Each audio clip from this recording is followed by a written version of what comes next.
estava falando, né, essa concepção de máquina é do Guattari, que Deleuze e Guattari mantêm no Antiédipo, o que surpreende um pouco, porque Deleuze é um autor vitalista, né? Ele se baseia muito em Bergson, em Spinoza, se baseia muito, né? Inclusive o último texto de Deleuze se chama A Imanência, uma Vida, né? Então a gente vê que o vitalismo em Deleuze permeia toda a obra dele.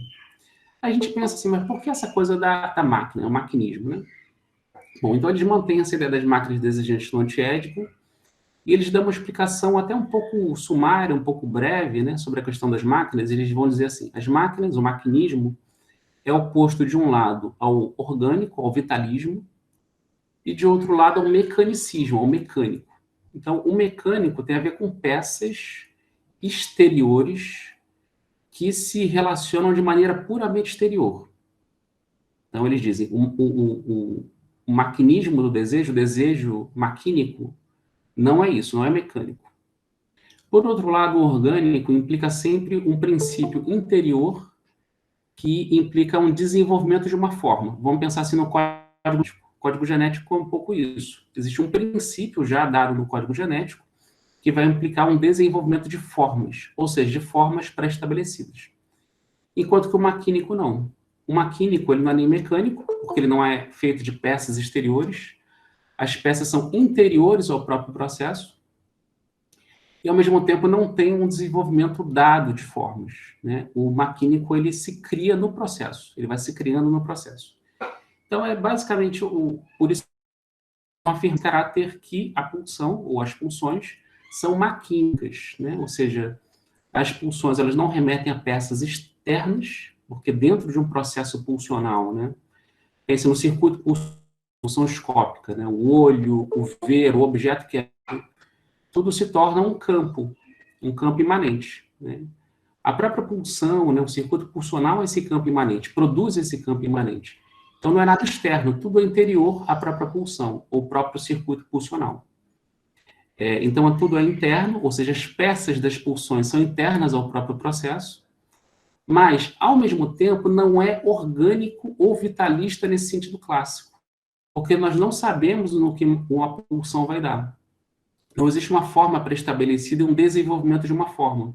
As pulsões são móveis, as pulsões mudam o tempo todo. E se criam e se recriam. Recriam um objeto, recriam um sujeito, o tempo todo. Sim, Luciana. Comecei cedo hoje, hein? Ô, Márcio, você falando nisso, não sei se na obra do Deleuze e do Guattari aparece uma noção que me parece que é muito próxima disso que você está falando, que é a ideia de propriedades emergentes. Quer dizer, alguma coisa que emerge a partir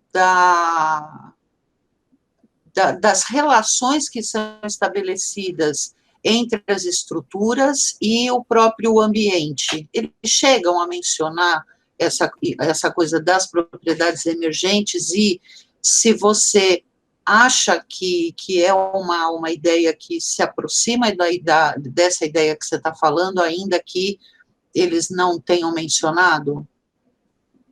Olha, eu acho que eles mencionam, sim, no Antiédipo, alguma coisa nesse sentido. Acho que eu cheguei a mencionar aqui em outra aula sobre o Maturana, Varela, né? Isso. A teoria da inação dos dois, né? Uhum. Eu não me recordo, eu acho que eles mencionam, acho que mais o Guattari cita o Varela. O Guattari do Caosmose cita o Varela, ele cita essa concepção da emergência, da inação, sim. Não me recordo se no Antiédipo ele cita, mas o Guattari cita, sim, no Caosmose, em outras obras do Guattari, ele cita essa propriedade. Eu acho que é um pouco por aí. Inclusive, o tema da aula de hoje, que é sobre o corpo sem órgãos, é um pouco isso, né? Uhum. O que as máquinas desejantes vão produzir é um corpo. As máquinas, eu falei que as pulsões ou as máquinas desejantes produzem um campo de imanência. E esse campo de imanência vai produzir um corpo. E é esse corpo que registra as produções dessas máquinas. Então, essas máquinas se assentam num corpo. E esse corpo é produzido pelas próprias máquinas. Então, o corpo sem órgãos, ele é um efeito, né, da própria produção maquínica, mas que, ao mesmo tempo, embora seja um efeito da produção maquínica, ele tem uma característica que é como se ele viesse antes. Então, essa coisa da emergência mesmo, da inação, né?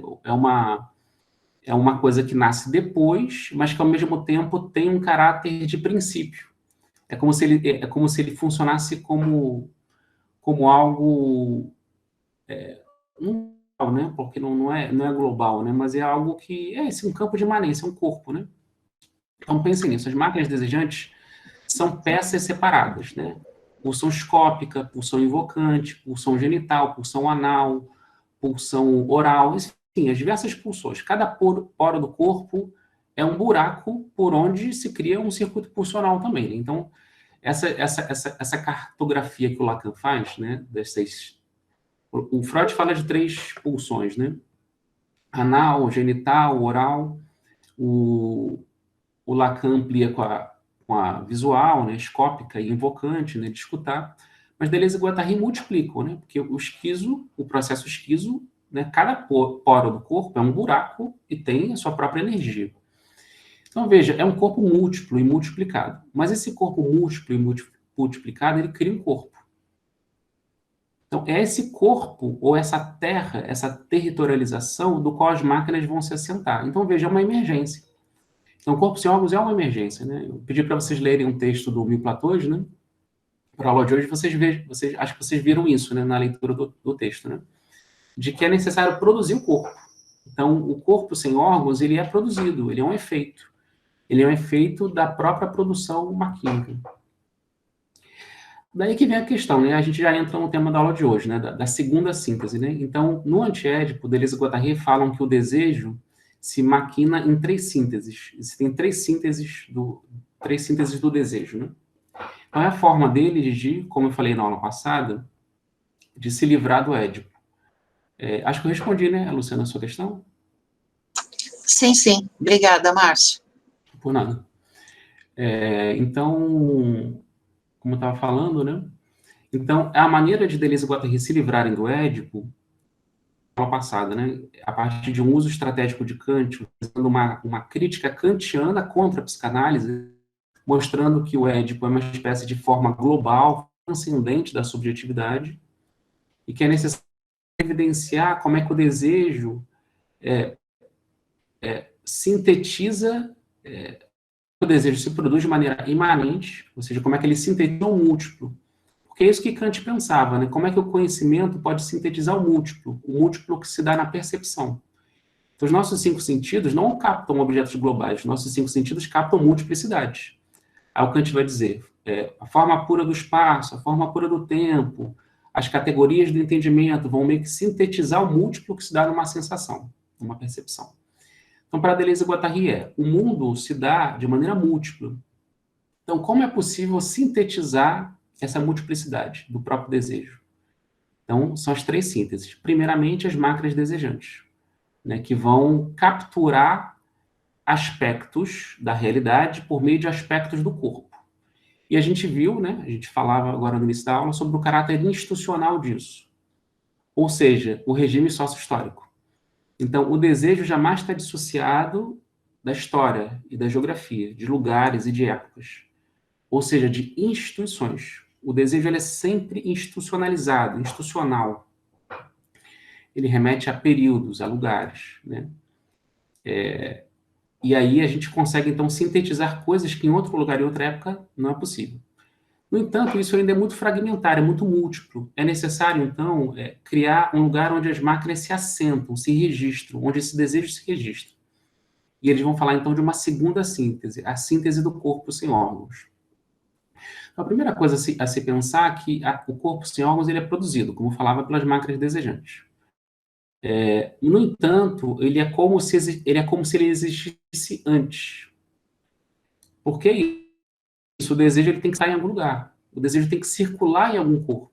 Então, por mais que o corpo sem órgãos seja produzido pelas próprias máquinas, é como se o efeito fosse uma causa.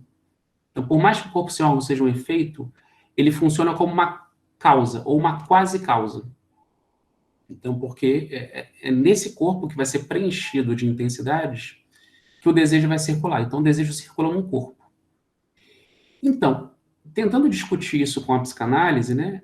Porque é a partir da psicanálise também que Deleuze e Guattari constrói a esquizoanálise, O que poderíamos dizer sobre o corpo sem órgãos? A primeira coisa é que o corpo sem órgãos é o inconsciente. Porque a gente viu na aula passada, né, que para Freud, o inconsciente é produzido pelas pulsões. Então, o inconsciente é fruto das pulsões, da atividade pulsional, da atividade vulcânica das pulsões. Então, é como em Deleuze-Guattari. As pulsões são as máquinas desejantes. As pulsões ou as máquinas desejantes produzem o quê? O corpo, um corpo sem órgãos. Então, o corpo sem órgãos é o inconsciente, ou seja, a superfície de registro, aonde o desejo vai se registrar. Então, é nesse sentido, né, então, que o corpo sem órgãos como inconsciente, ele é uma espécie de intensidade igual a zero. Então, esse superfície de registro é uma intensidade zero, onde todas as intensidades vão se assentar. Então, imaginem, né? O que é o zero na matemática? Né? O zero na matemática é aquilo que, em princípio, é inexistente, é um vazio. Né? Mas é curioso, né? Deleuze utiliza muito a ideia de vazio, né?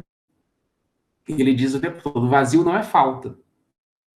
Então, o zero na matemática não é alguma coisa inexistente. O zero não é uma falta. Né? O zero é alguma coisa. E mais, o zero na matemática permite o quê? Permite a infinitização. Então, você coloca o zero com 1 é um 10, depois é 100, é 1000, 1 milhão e assim vai.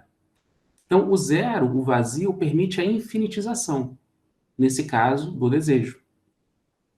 Então, significa o quê? Que essa intensidade igual a zero, essa superfície de inscrição, esse inconsciente, ele permite que todas as intensidades, então, se desenvolvam a partir dele.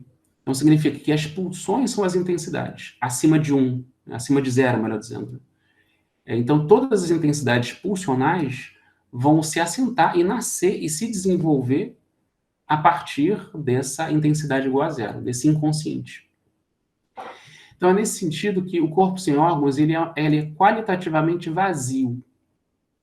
Então, se as pulsões, se as máquinas desejantes são as pulsões de vida, né, eles são qualitativamente de vida, né, o corpo sem órgãos ele é, como vai dizer o Deleuze, um instinto de morte. Ou seja, ele é vazio, ele é qualitativamente vazio, mas todas as qualidades das máquinas vão se desenvolver, né, se expressar, se compor a partir dele. É por isso que no Antiédipo, né, eles dão muitos exemplos psiquiátricos do corpo sem órgãos, né, particularmente o exemplo da catatonia. E a gente sabe que tem um filósofo famoso que ficou catatônico, né, que é o Nietzsche. Né? Então, Nietzsche, no final da vida, foi catatônico. Mas o mais importante não é exatamente o exemplo do Nietzsche, né? Mas isso é um dado muito importante na clínica da psicose, né? Os processos de catatonia. Então, o corpo catatônico ele não é um corpo morto, ele é um corpo vivo, mas com uma intensidade igual a zero. Muitas coisas acontecem naquele corpo, mesmo que ele esteja parado. Então, é como se o corpo sem órgãos fosse uma espécie de motor imóvel, mas onde, nesse motor imóvel, muitas coisas acontecem. Então, o exemplo da catatonia, né? O Deleuze dá um outro exemplo na obra dele. Ele fala de uma vida inorgânica, que é uma coisa muito que ele fala muito ao longo do Mil Platôs, né? De uma vida inorgânica. Ou seja, antes dos órgãos existe uma vida que é inorgânica. Isso é o corpo sem órgãos, que é exatamente como é o inconsciente, né? O inconsciente para a psicanálise ele não é orgânico, mas o inconsciente ele é real, ele é vivo. Né? A psicanálise fala de um psiquismo que não é orgânico. Né? Então, a psicanálise se assenta na medicina, no organismo, para mostrar que a subjetividade vai além do orgânico. Então, as paralisias do corpo da histérica, né, que o Deleuze gosta muito do exemplo da histeria também, né, que ele até fala, por exemplo, no livro Lógica da Sensação, que é sobre o Francis Bacon, né, que ele vai dizer que a obra do Francis Bacon expressa um corpo histérico. Né?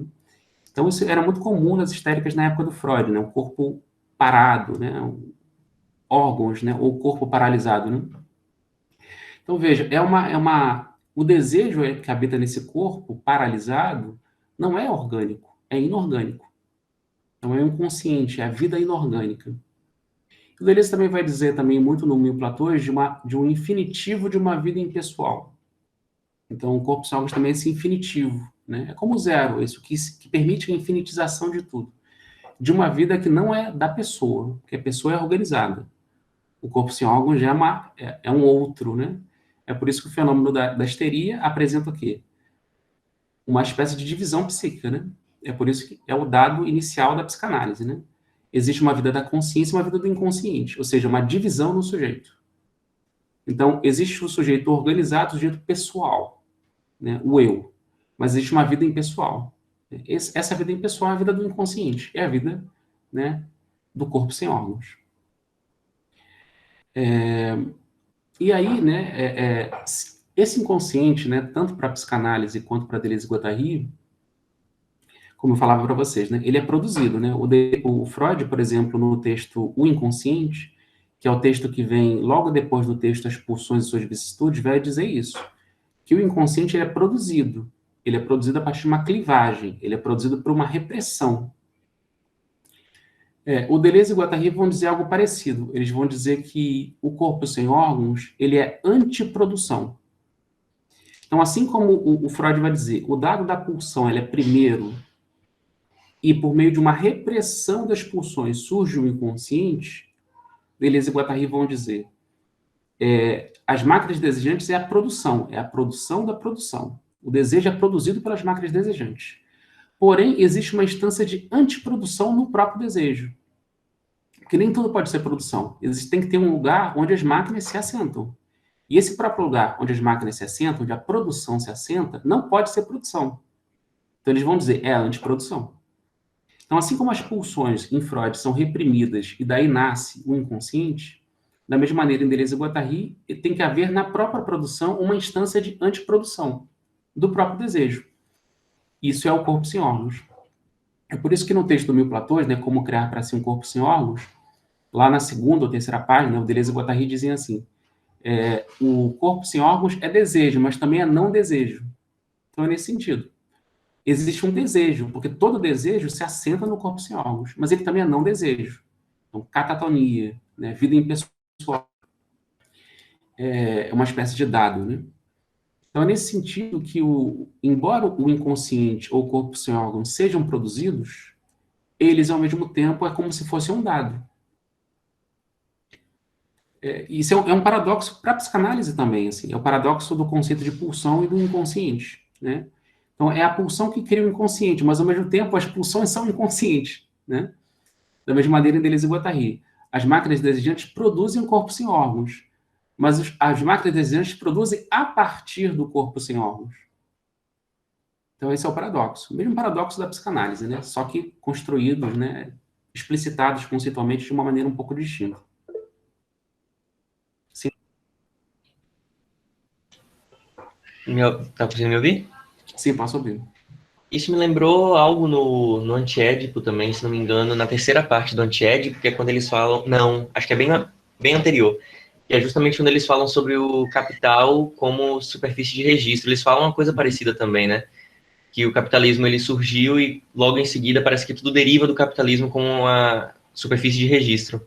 Então seria o mesmo paradoxo, só que aplicado nessa noção? Exatamente.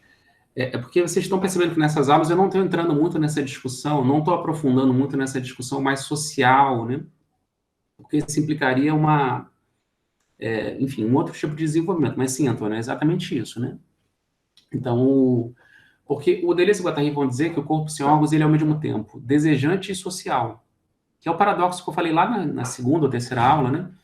Que a produção é uma só, porém dois regimes distintos, desejante e social.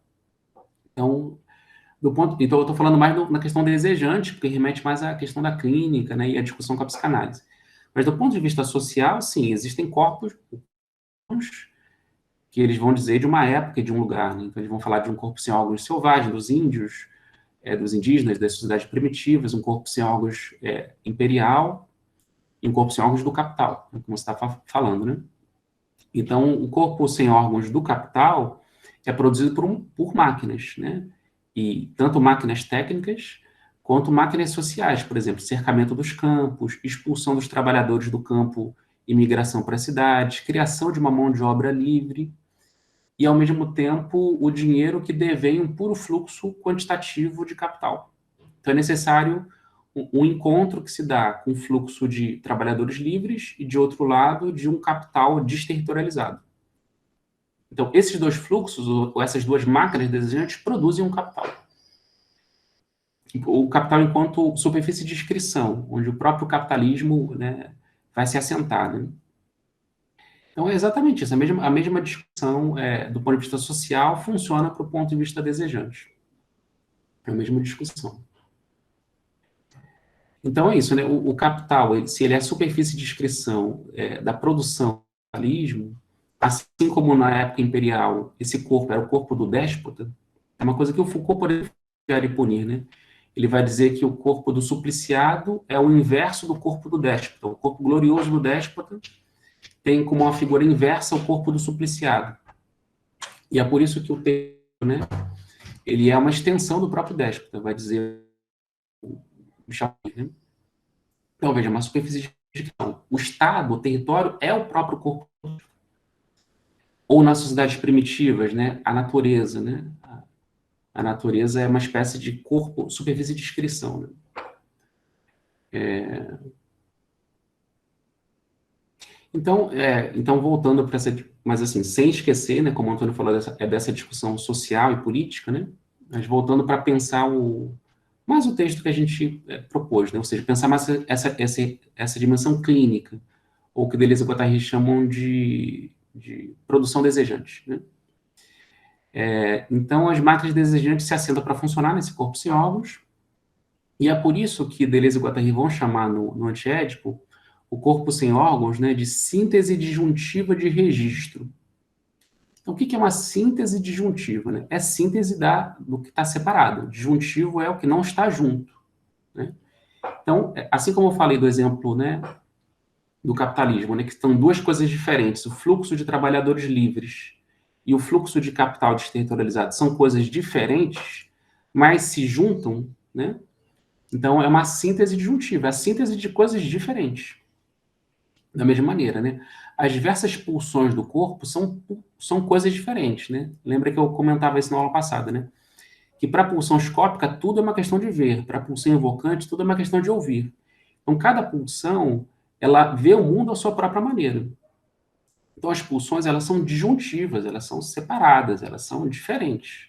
Cada pulsão vê o mundo à sua maneira. No entanto, é num corpo intensivo, ou seja, num inconsciente, que tudo se registra. Então, é uma síntese do diverso, é uma síntese do separado, é uma síntese disjuntiva.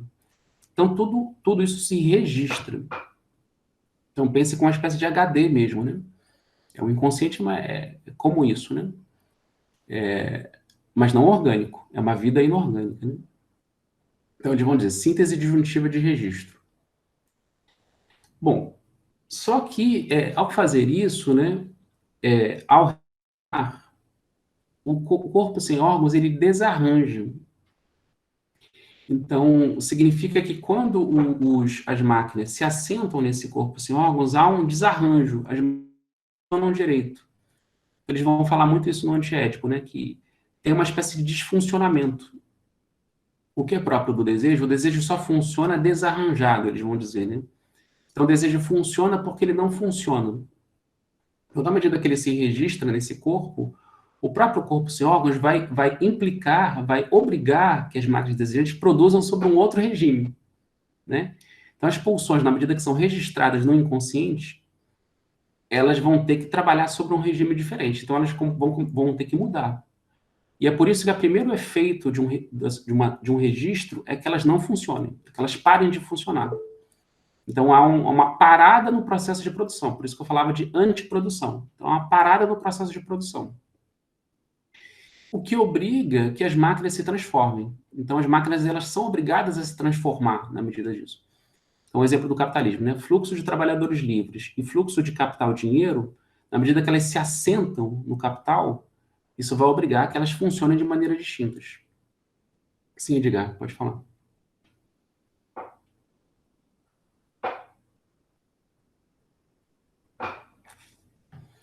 Desculpa, eu acho que foi sem querer que eu cliquei. Perdão, professor. Beleza, tranquilo. Então, elas obrigam elas a se transformar, né? Então, é uma pausa do processo de produção. Então, nesse momento do parar, né, do desfuncionar, daquilo que não funciona, que tropeça, daquilo que claudica, né, que é um dado muito clínico, inclusive da psicanálise, né, o corpo, por exemplo, o corpo dos sintomas, né, a primeira coisa que o Freud lidou da histeria é um corpo que não funciona, é um corpo que para de funcionar, ou pelo menos obriga que as pulsões trabalhem sobre um outro registro. Eles trabalham de uma outra maneira, né? Então, a primeira coisa que o sintoma faz é parar o processo de produção. Isso é muito interessante, né? Porque a gente sempre tende a pensar que os sintomas são uma coisa ruim, né? Que tem que ser combatido. Mas acho que o dado interessante que a psicanálise traz é que os sintomas implicam um outro processo de produção. Então, por isso, quando a pessoa sofre, vai buscar um analista, é porque ela precisa mudar de vida, né? O sintoma implica que aquelas máquinas da vida cotidiana daquela pessoa já não estão mais funcionando da maneira costumeira. Não está funcionando, então tem que funcionar de uma outra maneira, né? Então já tem um dado lá de um corpo sem órgãos, paralisado, que implica uma paralisia. E a clínica vai, né, é um espaço de produção de um outro corpo sem órgãos. Então, na clínica é isso, você já colhe o paciente, já algo não funciona, já tem um dado ali de um corpo sem órgãos. E ao mesmo tempo alguma coisa vai ter que ser produzida ali, né? Obviamente, não no consultório. O consultório vai ajudar a pessoa a produzir seu próprio corpo sem órgãos na vida, né? Nesse sentido, é uma clínica que vai muito além da interpretação, é uma clínica da experimentação. Ou seja, que remete sempre para a vida, né? Então, o sintoma não é algo negativo, né? Nem para o dado da psicanálise. O sintoma é alguma coisa que fala de um desfuncionamento e que implica um outro tipo de funcionamento, né? Ou seja, tem a ver com o problema da transformação, né? Então, obriga as máquinas desejantes das pulsões a se transformarem. Então, é uma pausa do processo, implica a transformação do regime das máquinas, mas que também impõe o seu limite. Então, o próprio corpo sem órgãos impõe um limite, né? Impõe um limite de como as máquinas devem funcionar. Ou seja, não dá para produzir o tempo todo. É necessário uma pausa no processo de produção. É necessário um limite, mas é um limite imanente, né? Que o próprio corpo se dá. Não é um limite imposto pelo pai, pela mãe, pela família, pelo trabalho, pelo mercado. Não, é uma mudança de regime imposto pelo próprio corpo ou pelo próprio inconsciente.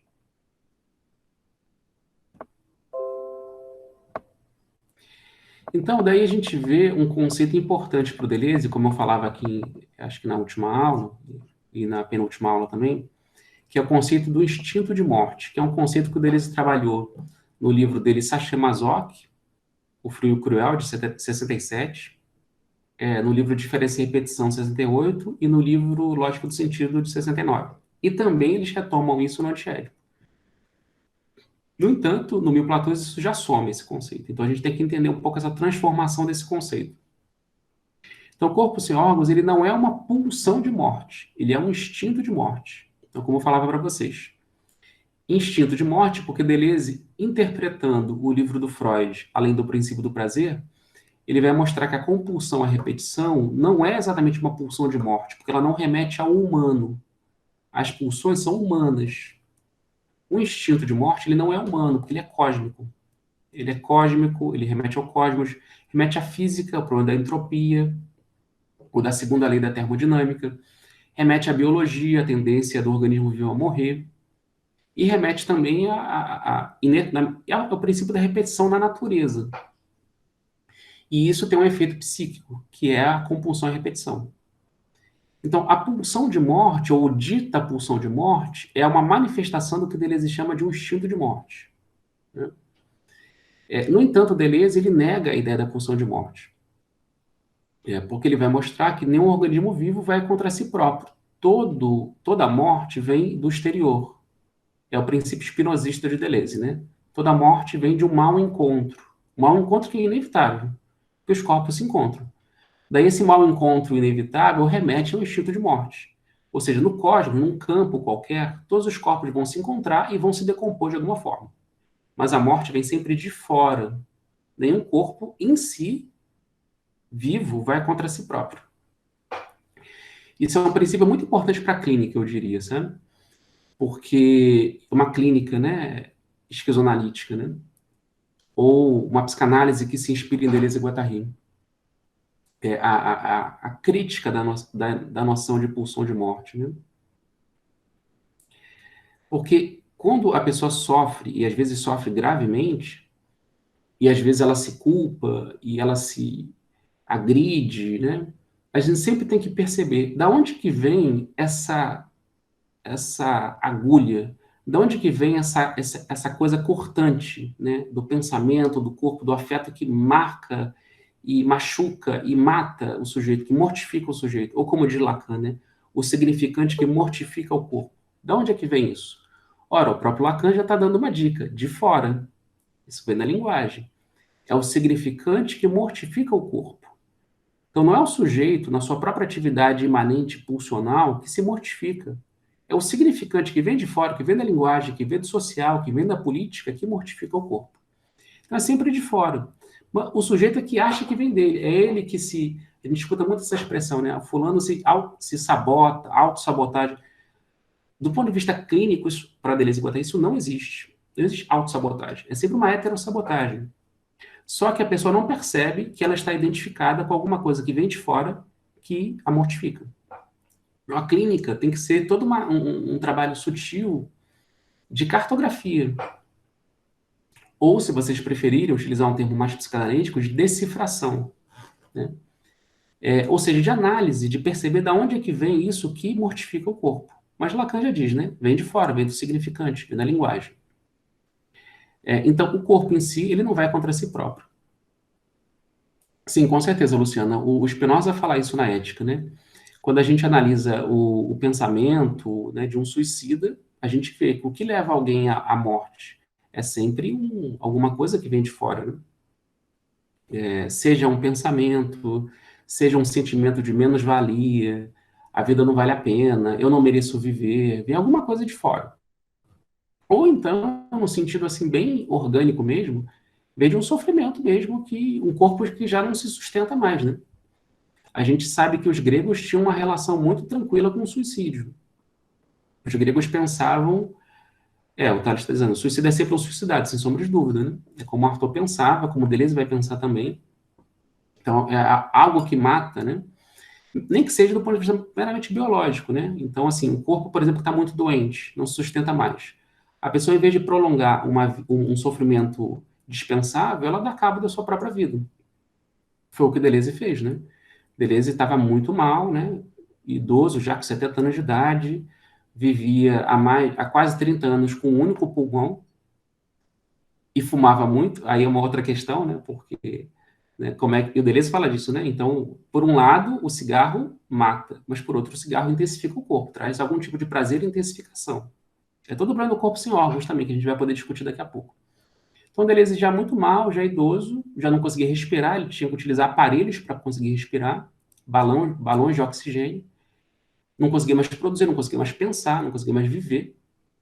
E aí ele deu cabo da própria vida, ele pulou da janela e aí deu cabo da própria vida. Né? Mas veja, o que é isso?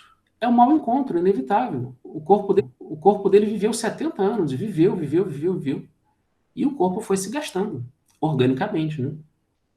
Então, nada indica, né, pelo que a gente sabe de Deleuze, que ele tinha, nem no final da vida, algum tipo de depressão, nada disso. Era uma coisa meramente orgânica, ou seja, um mau encontro inevitável. Então, Deleuze foi espinosista até o fim, né? E Spinoza fala isso na Ética, né? Que o suicida né, ou ele está com a mente melancolizada, que me parece que não foi o caso de Deleuze, ou no caso de Deleuze, que não é a referência que Spinoza utiliza na Ética, né?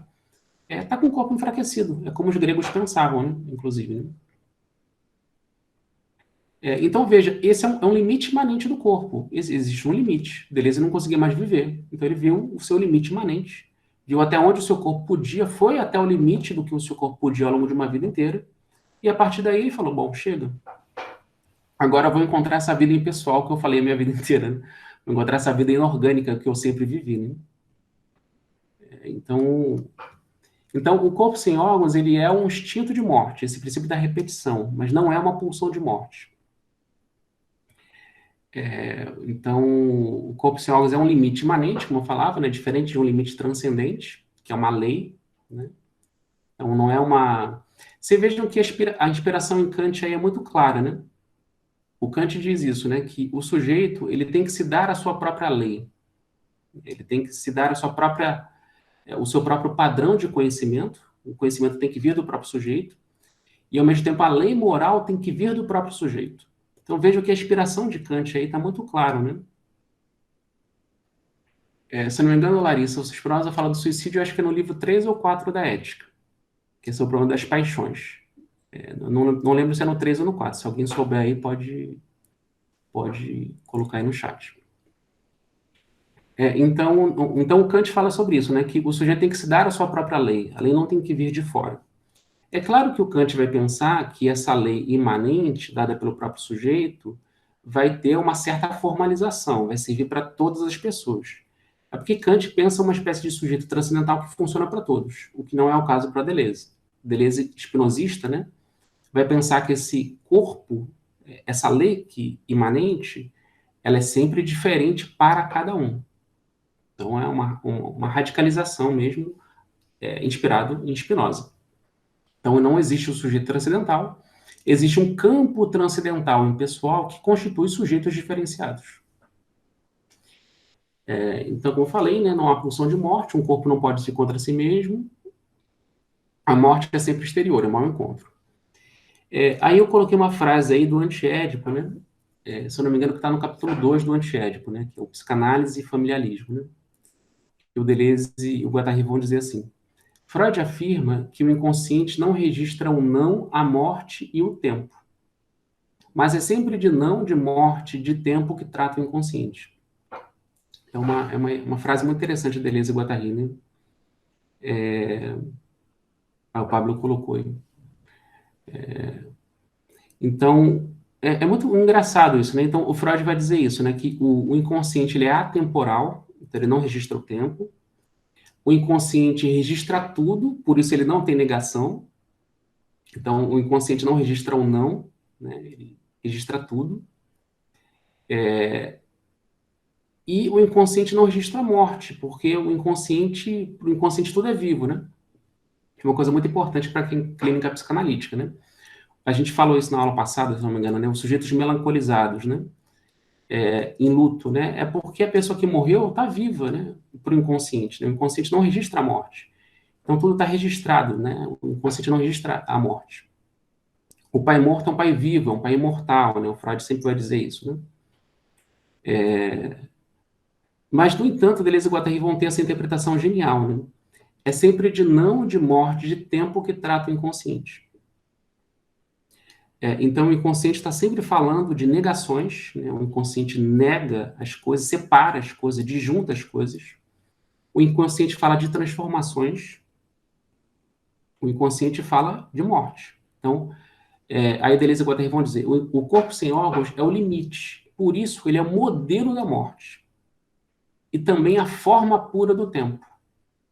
E também é uma ideia do Kant, né? Que o Deleuze também reinterpreta. O inconsciente, o corpo sem órgãos, é o modelo da morte, a forma pura do tempo. Ou seja, é o deserto e a transformação. Então volta aquela ideia de vazio, um vazio que não é falta, mas é um vazio que é pleno. Então veja que coisa bonita que o Deleuze faz, né? O não, o tempo e a morte se tornam o quê? Transformação. E logo, invenção. Então, a vida se reinventa na morte. Pensem, por exemplo, do que é na biologia. Se não houvesse morte, não haveria evolução, não haveria criação de novas formas vivas. Então, a morte para a vida material ela é necessária para que haja invenção de novas formas de vida. É necessário tempo, é necessário que as coisas mudem, porque senão não há vida. Né? A vida precisa de mudança. E é necessário não, é necessário negar as coisas. Mas não no sentido hegeliano, não no sentido de que a negação vai depois ser supra-assumida. Não, é necessário negar para se afirmar uma outra coisa. Então, o não é condição de possibilidade para um outro sim. Então, é uma ideia que supera essa tríade hegeliana, né, da dialética hegeliana, e vai para um binarismo bem nietzschiano. É um não que afirma um sim primordial. É por causa do sim que se afirma o não. O não é resultado de um sim. Então, pense, por exemplo, na clínica, né? O sintoma é um não de um certo modo de vida. Ele está negando um certo modo de vida, uma certa maneira de ser.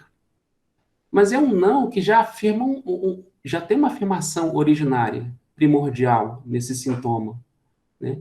Que é uma outra vida, que ainda não foi vivida, que pede para ser vivida, que pede para ser encenada, e cujo sintoma, ou sonhos, ou xistes, ou os atos falhos, já são um ensaio dessa outra vida desconhecida que está querendo ser encenada, encarnada. Então, o inconsciente ou corpo sem órgãos é esse modelo da morte, essa forma pura do tempo, que vai transformar tudo e vai recriar as coisas.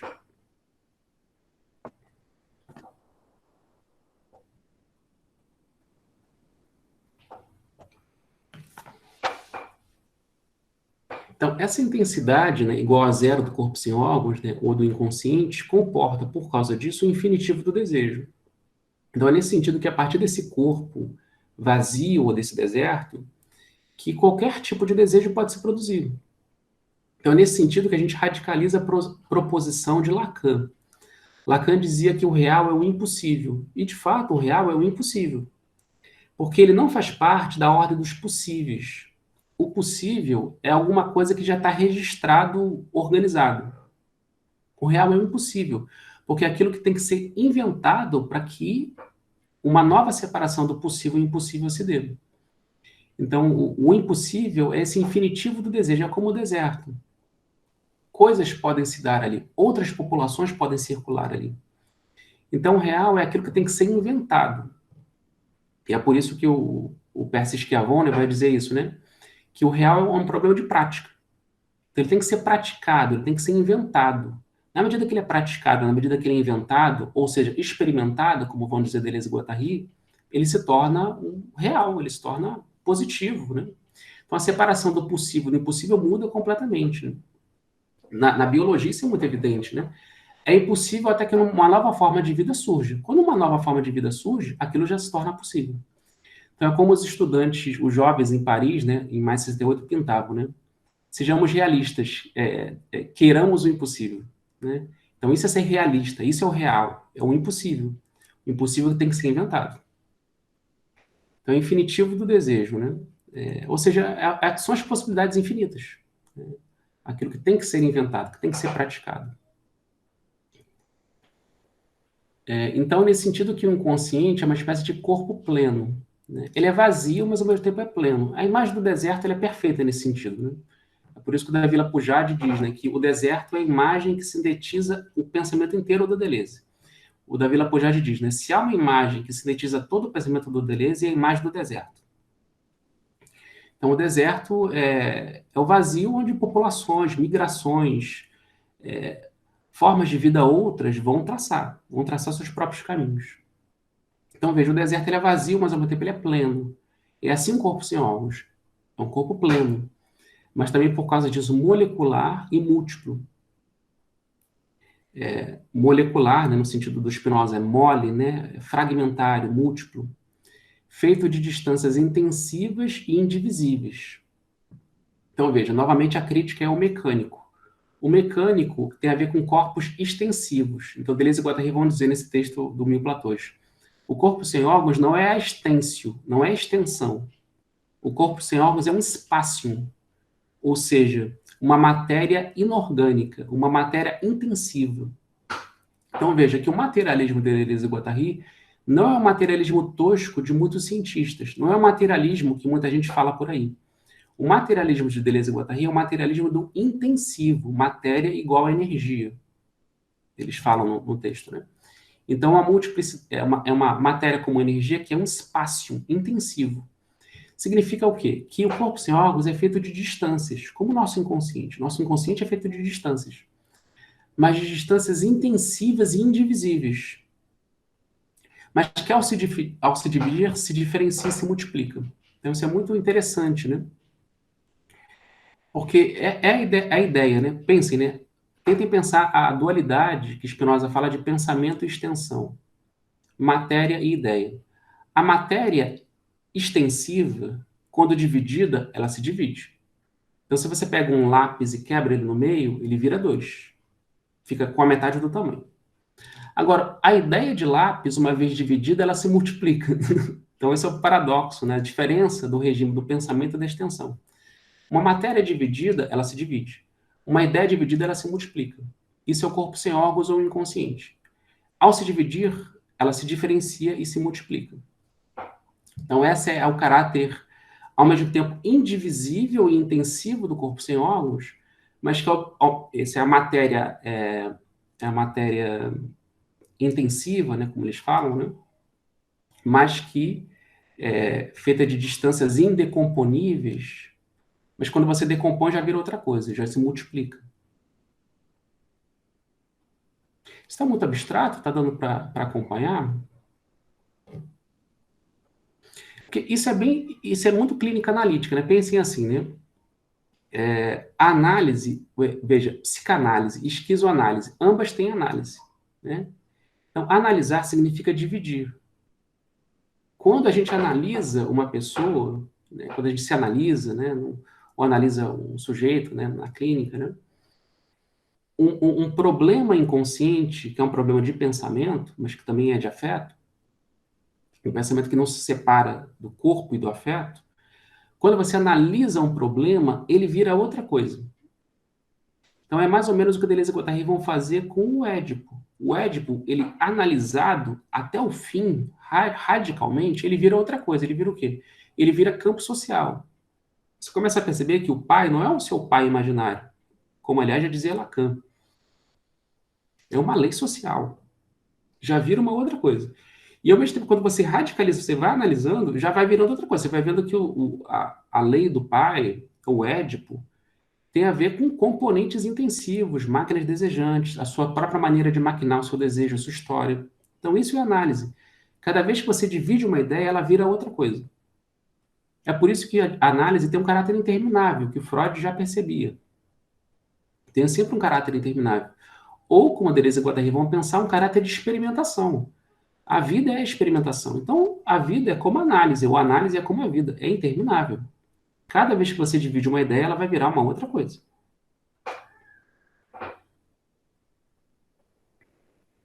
E aí, tudo bem, pessoal? Estou tentando trazer alguns exemplos clínicos para tentar clarear um pouco as questões, assim, né?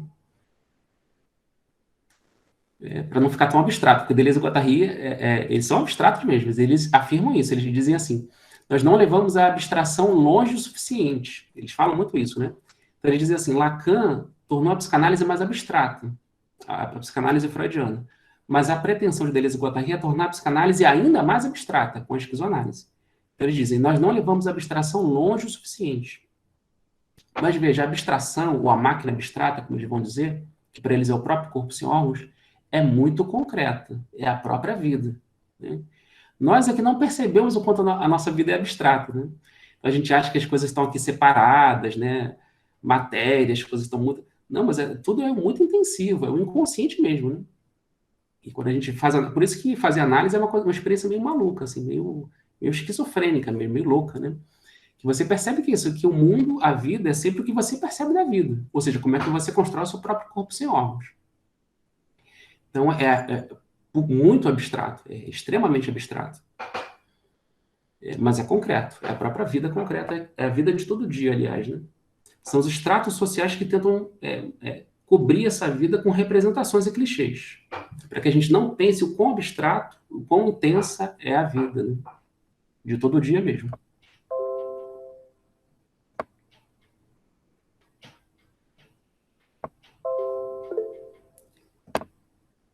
Alguém tem alguma questão? Ô, Márcio, quando eu estava lendo o texto, Como Criar para Si um Corpo Sem Órgãos, e aí eu não sei se foi uma viagem muito longa, aí eu queria perguntar, mas eu fiquei pensando muito no Cartografia Sentimental da Sueli Ronick, em um certo momento que ela fala sobre, tanto no prefácio da nova edição, quanto em algum determinado momento, ela fala sobre língua estrangeira e exílio. E aí eu acho... O quê? Língua estrangeira e exílio. Quando ela está falando sobre a questão das potências, de capturas e do exílio, numa língua estrangeira. E eu acho que aconteceu...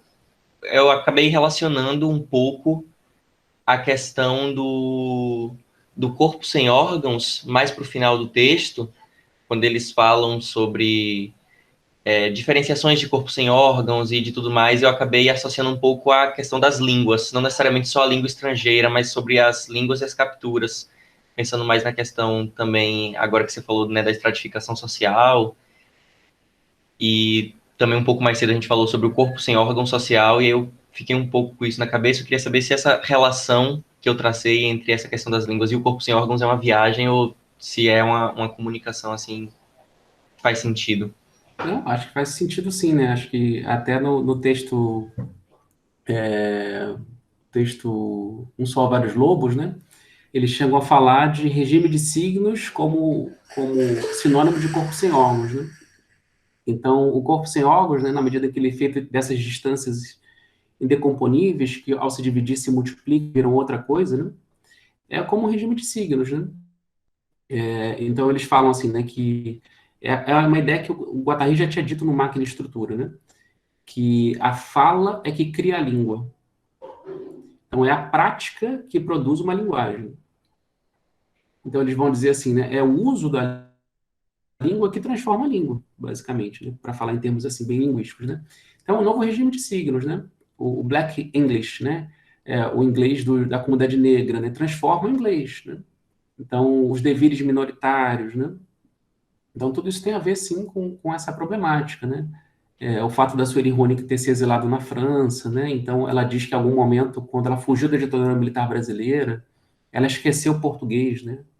Ela precisou recalcar aquela experiência terrível da perseguição, da prisão dos militares, né? Então, depois ela retoma, né? E aí, enfim, todo o problema da transformação, sim. É o problema da transformação, é isso, né? É a morte de uma linguagem, invenção de uma língua singular, né? De uma língua estrangeira, né? O Lacan também tem algumas reflexões sobre isso bacanas, né? No último Lacan, quando ele fala da la langue, né? Da la língua, que é uma língua pulsional, né? A língua a la langue, né? Não é uma língua, não é mais a linguagem, é uma língua pulsional, uma língua do corpo, né? Que tem mais a ver com a lalação do bebê, por isso que é la langue, né? A lalação do bebê, né? Que tem a ver com ritmos, com intensidades, né? Então, ele diz, né, que a linguagem é um efeito de la langue, né? Então, a linguagem social, ela nasce dessa linguagem pulsional, viva, né? Do corpo, né? E a relação meio que indecomponível que o bebê e a criança têm com o mundo, né? Daí ritmos, né? A la langue, né? A lalação da criança. Que isso nunca passa, né? Daí a reinvenção das linguagens, né? Jairo levantou a mão? Você quer falar, Jairo? Não, professor, foi sem querer. Ah, tá bom. Tranquilo. Bom, então, continuando, né? Então, o corpo sem órgãos, ele não rejeita os órgãos. Isso é muito importante, né? Embora a palavra corpo sem órgãos, né, que vem do Antonin Artaud, é o Antonin Artaud, né, que eu já falei aqui, poeta acadêmico, que utiliza essa expressão, é curioso que corpo sem órgãos, Deleuze já fala no livro, no Antiédipo. Então, veja, o conceito de máquina desejante é do Guattari, mas o conceito de corpo sem órgãos é do Deleuze, né? Então, em 69, ambos criam esses conceitos. Em 79, o Guattari cria o conceito de máquina desejante. E, no mesmo ano, Deleuze cria o conceito de corpo sem órgãos em lógica do sentido. Esses dois conceitos se juntam no Antiédipo. Então, o corpo sem órgãos, embora diga assim, sem órgãos, no fundo ele diz assim, não é um corpo sem órgãos, ou seja, sem pulsões, sem máquinas. É um corpo que rejeita a organização e não os órgãos. É um corpo que rejeita o organismo. O Antonin Artaud fala isso Para Acabar com o Juízo de Deus, né? É um corpo que rejeita a organização, o fato de que os órgãos estratificam o corpo, organizam demais um corpo. Mas não é que ele não tenha órgãos, ele tem órgãos, ele rejeita a organização. Então, o corpo sem órgãos não rejeita os órgãos, ou seja, as máquinas desejantes ou as pulsões, mas sim a organização e o organismo. No Antiédipo, eles falam, né, quando eles vão falar do corpo sem órgãos, eles falam de duas máquinas, que é um negócio meio confuso, assim, vou tentar explicar rapidamente aqui. Que eles falam de máquina paranoica e máquina miraculante. O que é a máquina paranoica e a máquina miraculante? A máquina paranoica é o fato de que o corpo sem órgãos, ele rejeita os órgãos. Ou melhor, rejeita as organizações. Veja, o inconsciente não registra o não, o tempo e a morte, mas é sempre de não, de morte, de tempo que trata o inconsciente. Isso é a paranoia. Então, todo mundo é paranoico. E a paranoia é essencial. É o fato de que a gente diz não. A gente tem que dizer não para as organizações. Então, a primeira coisa que o corpo sem órgãos faz é dizer não. Ele fala, não quero isso, não quero mais essa organização. Veja, lá no consultório de Freud, no início da análise, ela está dizendo um não. Aquele corpo histérico está dizendo um não. É uma máquina paranoica que rejeita aquela organização estabelecida de uma dada sociedade. Rejeita aquele padrão de mulher, aquela modo de ser mulher, aquele modo de desejar. Diz não. É uma máquina paranoica. Então, nesse moralismo, nesse maniqueísmo de achar que esquizofrenia é bom, paranoia é ruim. Não é tão simples assim. Existe um uso da paranoia. Né? A paranoia tem um lado positivo. Né? A gente tem que todo limpar nossa mente de maniqueísmos e de moralismos. Tá? Em tudo, inclusive nessas categorizações que se inspiram na psicanálise e na psiquiatria. Então, a paranoia tem um lado positivo. Dizer não. Rejeitar alguma coisa. Então, rejeitar uma organização dada. Então, o Deleuze e Guattari vão dizer, né? O corpo sem órgãos ele produz uma máquina paranoica. Ele rejeita a organização. É como Schreber, né? É como eu falava para vocês naquele exemplo muito comum na psicose, na clínica da psicose, de pacientes psicóticos falarem, estão envenenando minha comida, estão colocando caco de vidro na minha comida. Isso é a máquina paranoica. A pessoa está dizendo não para a família, estão dizendo não para a instituição onde ela come. Ela não quer aquilo. A máquina paranoica. Ou Schreber que nega, né, um monte de coisas lá no Memória de um Doente dos Nervos, né? O Schreber está em luta, né, com uma série de coisas, né, dizendo não a muita coisa. Isso é uma máquina paranoica de rejeição da organização. No entanto, no momento seguinte, ou quase ao mesmo tempo, existe uma máquina miraculante. O que é uma máquina miraculante? É o milagre de que o corpo sem órgãos rejeita uma organização, mas ele dá nascimento a um outro corpo, a uma outra forma de organização. Então, Schreber rejeita os órgãos. O Schreber diz, vivi muito tempo sem língua, sem laringe, devorei minha própria língua, vivi sem laringe, vivi sem intestino, sem aparelho digestivo, né? Então, o Schreber tem aquele momento em que os órgãos começam a se decompor. Ele sente que o mundo inteiro,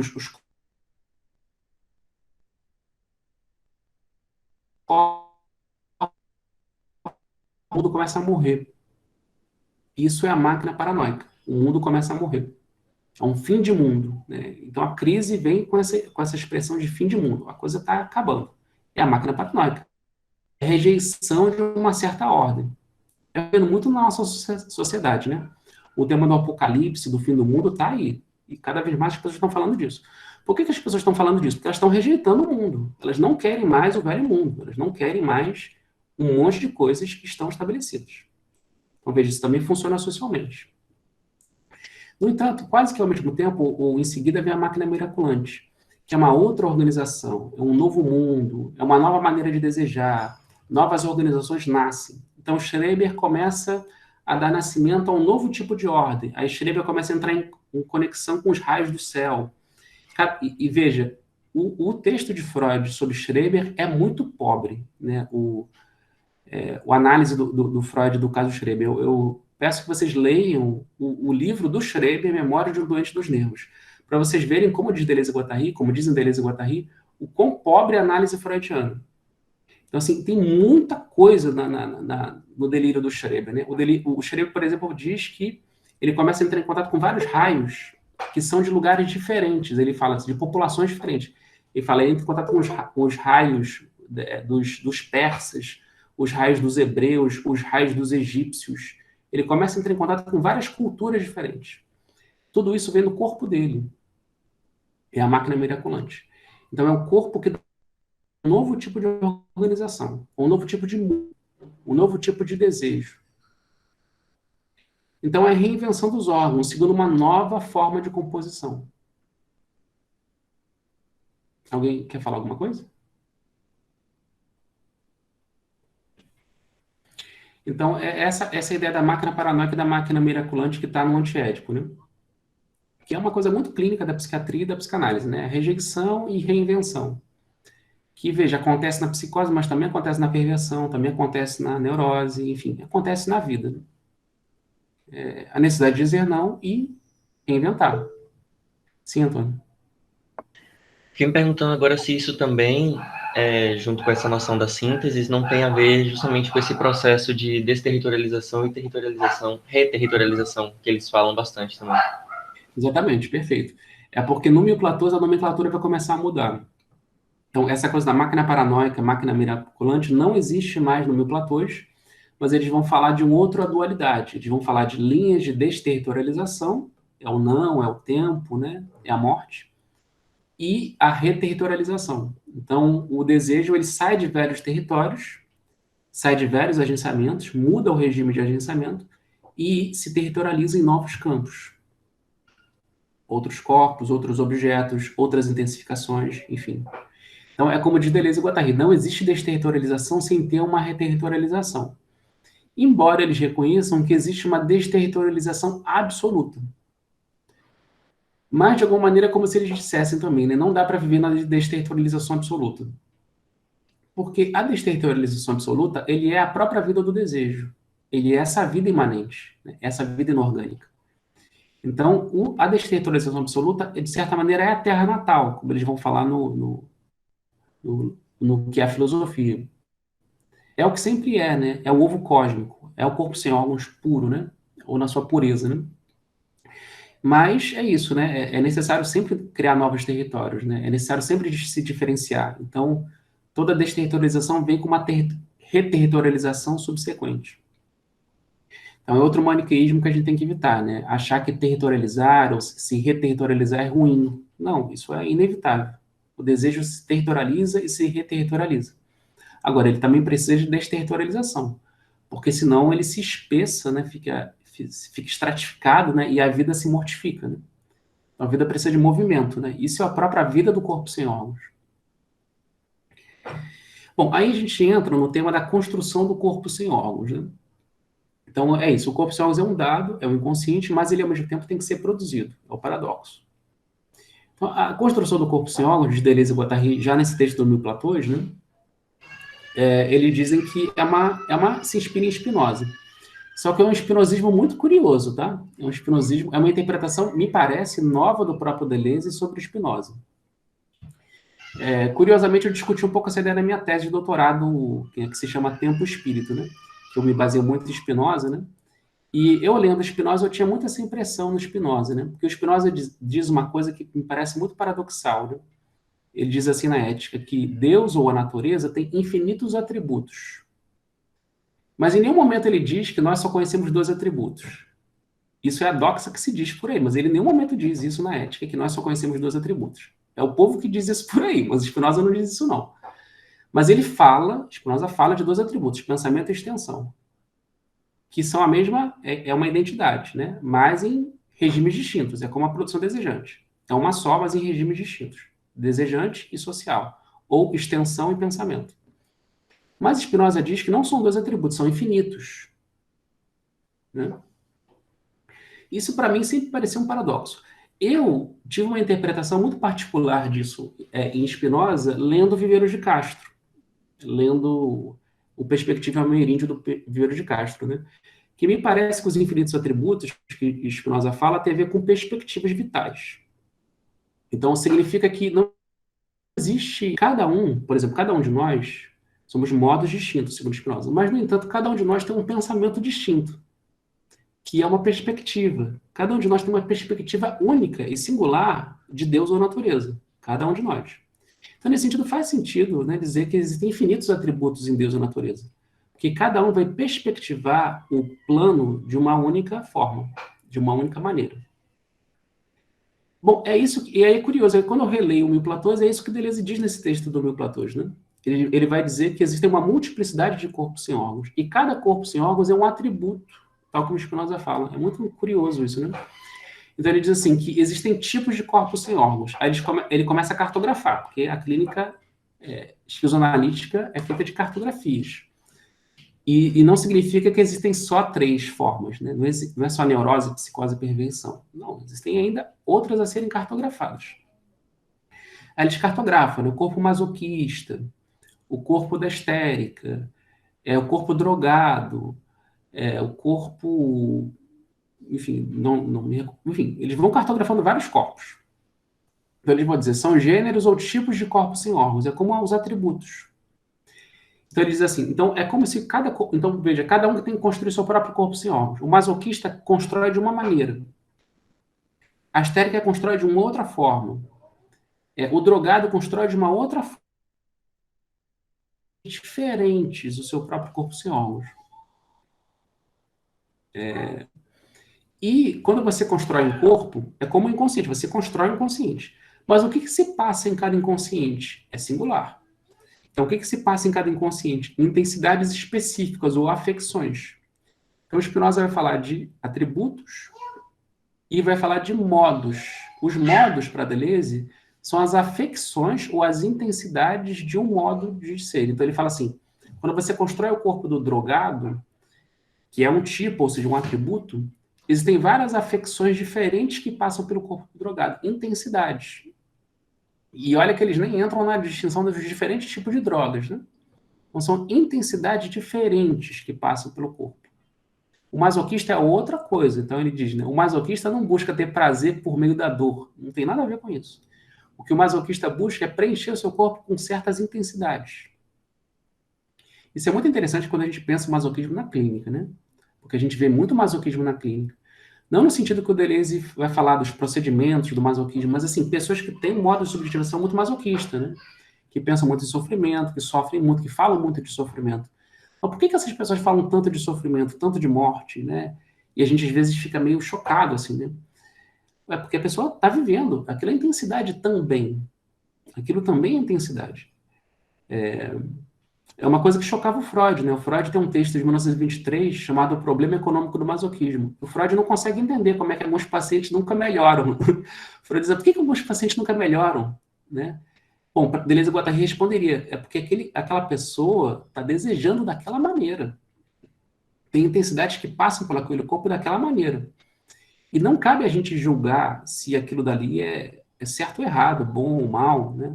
É claro que a clínica é sempre um processo de transformação. O analista vai ajudar aquela pessoa a se transformar. Se a pessoa vem para o consultório, vem para a análise, ela quer mudar, claro. Agora, ao mesmo tempo, ela construiu um corpo sem órgãos. Um corpo sem órgãos masoquista, né? É uma maneira de intensificar a vida também. Porque a pessoa está vivendo, ela está com dor, mas a dor é vida, não é? Eu tinha, muito tempo atrás, eu fazia Kung Fu, né? Eu tinha um professor de Kung Fu que dizia isso, né? Assim, está doendo, está sofrendo, então você está vivo. É bom. Então, isso é bem Deleuze e Guattari. Está sofrendo? É isso, está vivo. Que bom, está vivo. Está vivendo, está sentindo, né? Então, são as afecções de um tipo.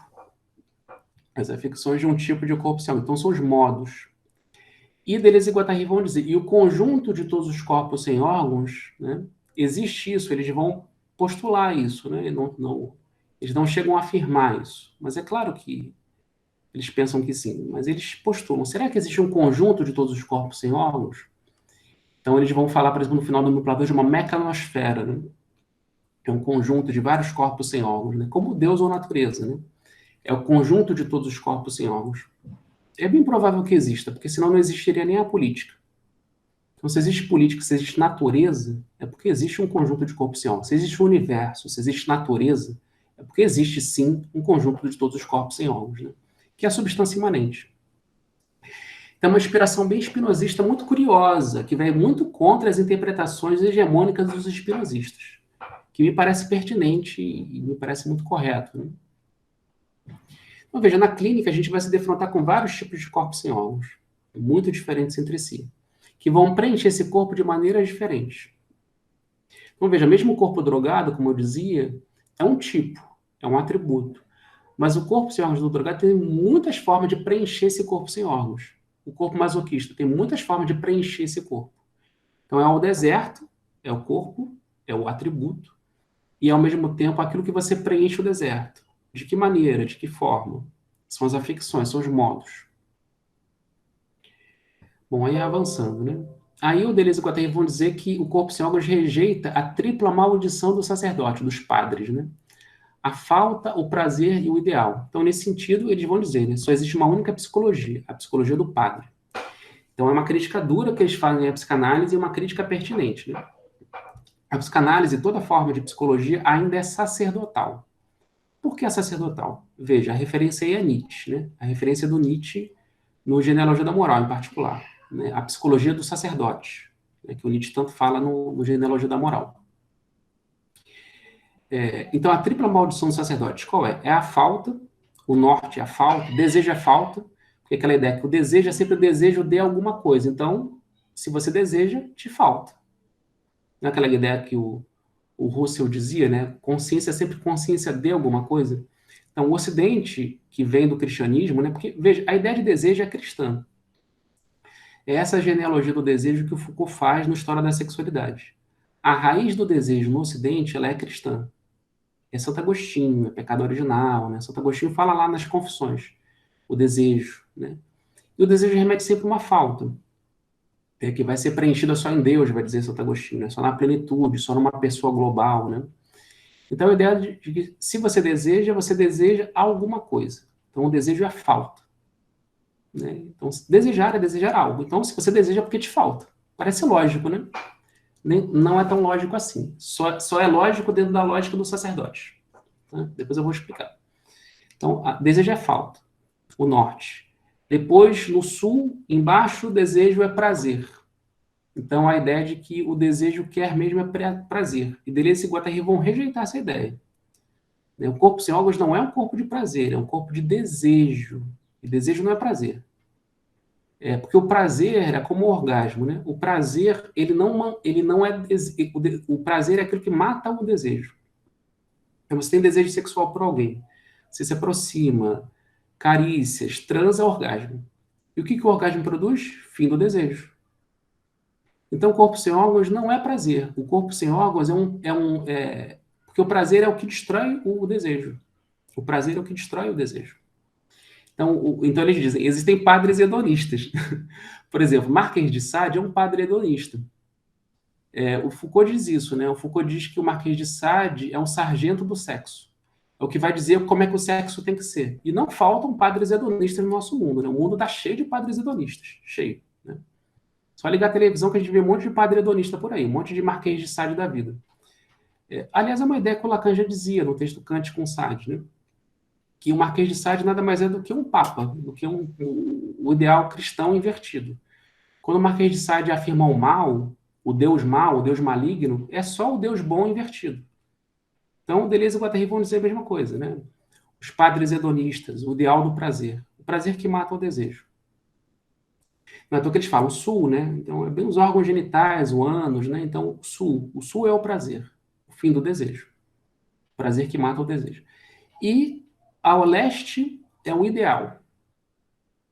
O ideal que é aquela ideia, né? Bom, se o prazer, o desejo quer sempre o impossível que jamais se coloca, né? É o ideal, né? É um ideal que mata o real. Então, o corpo sem órgãos rejeita essa tripla maldição do sacerdote. Então, o ideal de uma pessoa, o ideal de uma maneira de ser, que nunca se alcança, né? Só para gerar insatisfação. Então, a falta, o prazer, o ideal é o que o corpo sem órgãos rejeita. Por quê? Enquanto limite imanente, o corpo sem órgãos, ele cria um programa de experimentação. Então, ele vai criar a sua própria maneira de experimentar. Então, como eu falava, muita gente vive uma vida um pouco masoquista. Mas isso é uma maneira de viver também. É uma maneira de viver. Então, cria seu próprio programa de experimentação, cujo princípio é ir ao limite do que se pode. A ideia nietzschiana e espinosista. Então, todo corpo vai ou tende a ir ao limite do que se pode. Esse é o limite do que se pode. Quando eu passo o limite do que eu posso, aí já é o ruim. Então, se eu gosto de beber e o beber me traz algum benefício, se eu passo do limite que eu posso, aí eu destruo a minha potência, eu destruo o próprio desejo. Eu me lembro sempre das aulas do Roberto Machado, né? Muitos anos atrás eu fiz aula com o Roberto Machado na FRJ, ele dava aula de Deleuze, né? Ele dava os exemplos assim, bem simples de bebida, né? Ele falava assim, quando eu visitei meus amigos em Pernambuco, anos depois, assim, ele dizia que na juventude ele bebia muito com os amigos, né? E aí depois, quando ele ficou mais velho, ele descobriu que ele tinha um limite para beber. Então, se eu passava daquele limite, eu vomitava. Então, para eu ficar bem, o meu desejo para se intensificar, ele tem um limite. Todo desejo tem um limite, mas é um limite imanente, é o limite de cada um. É o limite do que se pode. Então, é nesse sentido, né, que o desejo, ele é alegria. Embora essa palavra, que, se eu não me engano, não apareça no texto do Mil Platôs, como criar para ser um corpo sem órgãos. Mas isso é espinosista, é alegria. O que é alegria para Spinoza? Alegria para Spinoza é composição. Então, quando os corpos se compõem, eles se alegram. A alegria não é prazer. É muito importante distinguir alegria de prazer. O prazer é o que mata o desejo. A alegria é o que intensifica o desejo. Então, a alegria é a composição. Né? Os corpos ou as ideias se compõem e se fortalecem. Isso é alegria. Isso é o fortalecimento.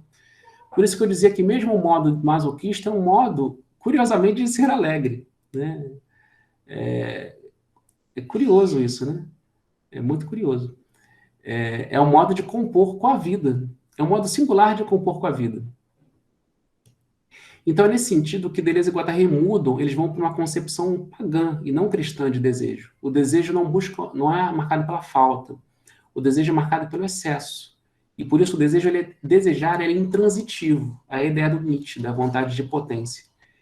A vontade de potência, ele não quer nada além de si próprio. Ele só quer a si mesmo.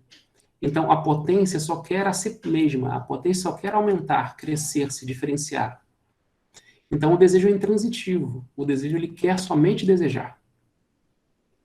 Então, a inspiração de Deleuze e Guattari nesse ponto é em Nietzsche e em Spinoza, e não em Freud. Porque a concepção de Freud ainda é cristã. Bastante cristã. Então, por mais que Freud seja judeu e ateu, não importa. Ele nasce numa cultura cristã e europeia. Então, a concepção de Freud de desejo ainda é cristã. O desejo ainda é marcado pela falta, pelo prazer e pelo ideal. Então é um pouco isso que o Nordman falou. É atividade mesmo, né? Então, não é intransitivo. Né? O desejo que é a própria atividade, né? Até aí tudo bem, pessoal? Alguma dúvida, alguma questão?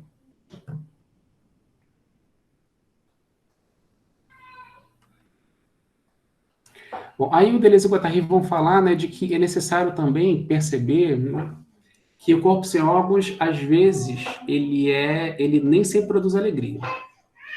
Ou seja, às vezes o corpo sem órgãos, ele produz tristeza, e é o que é o tema da próxima aula, já é o gancho para a próxima aula, né? Que é o texto, né, para vocês lerem, tá? Micropolítica e segmentaridade, que está no Mil Platôs 3 também, no volume 3 do Mil Platôs. Que é uma discussão mais política, mas que também é clínica, super clínica, a gente vai ver. Que é o problema da destruição e autodestruição. Que existe destruição e autodestruição. Que é o que a psicanálise vai ler como pulsão de morte. A Deleuze e Guattari, como a gente está vendo, vão mostrar que a pulsão de morte é um falso problema. Agora, existe autodestruição e destruição. E a gente vai ver de que maneira o desejo pode querer a própria destruição. Como é que o desejo pode querer a morte. Então, nesse texto sobre o corpo sem órgãos, eles falam dos corpos sem órgãos cancerosos. Então, o câncer também é um problema de corpo sem órgãos, né? É uma multiplicação. Agora, uma multiplicação enlouquecida que mata a vida. Que mata a diferenciação. Porque, veja, o câncer é uma multiplicação, é a repetição do mesmo, e não a repetição da diferença. Né? Então, existe a repetição do mesmo, existem os corpos sem órgãos cancerosos. Pensem, por exemplo, o que é o movimento fascista que a gente vive no Brasil hoje. É o que o Vladimir Safato ele fala muito nos textos dele, né? O fascismo é uma espécie de revolução. O fascismo parece revolucionário. Ele é uma revolução. Por isso o teor carnavalesco, né? Mas é um carnaval triste, né? Sombrio, né? É uma parada militar. Então é um corpo sem órgãos canceroso, é uma multiplicação. É um carnaval da morte, né? O que a gente vê no bolsonarismo e nos movimentos fascistas, né? É um câncer social. Então, existe também uma produção de uma repetição de um mesmo, né? Então, veja, o critério clínico aí muito, muito delicado, né? Eu falei muito de masoquismo, né? De pessoas. Mas há pessoas que vivem no masoquismo uma diferenciação permanente. É uma vida intensificada. mas há também a produção de uma mortificação de si e do outro. Então, o critério é muito delicado. Então, a esquizoanálise tem critérios. De 3 corpos sem órgãos, né? O corpo pleno, como falei para vocês, né? Que ele cria o seu corpo e preenche esse corpo de intensidades, mas também existe o segundo corpo, que é o corpo vazio. Isso é muito comum na droga, na drogadição. A droga é uma maneira de intensificar a vida, mas também pode gerar o vazio, quando você se reterritorializa na própria droga. Quando a droga é um meio para intensificar a vida, quando... Ah, desculpa, Jairo, eu não dei a palavra para você. Sim, pode falar. Pois é, professor. Era só uma pergunta aqui, eu não sei se é uma viagem, mas assim, quando o indivíduo consegue esse corpo sem órgão, quando ele consegue adquirir, vamos dizer, na sua totalidade, eu posso dizer que ele consegue ter a liberdade, ou é devolvido para ele a liberdade? É mais ou menos isso. Desculpa, deu uma cortada aqui, Jairo. Você pode repetir? Ele consegue o quê? Quando o indivíduo adquire, né, quando ele consegue esse corpo sem órgão, em sua totalidade, eu posso dizer assim que ele consegue, ou é devolvido para ele a sua liberdade? Cortou aqui para mim, eu também não escutei de novo. Alguém escutou? Poderia repetir? Eu vou colocar aqui no chat, professor. Ah, tá.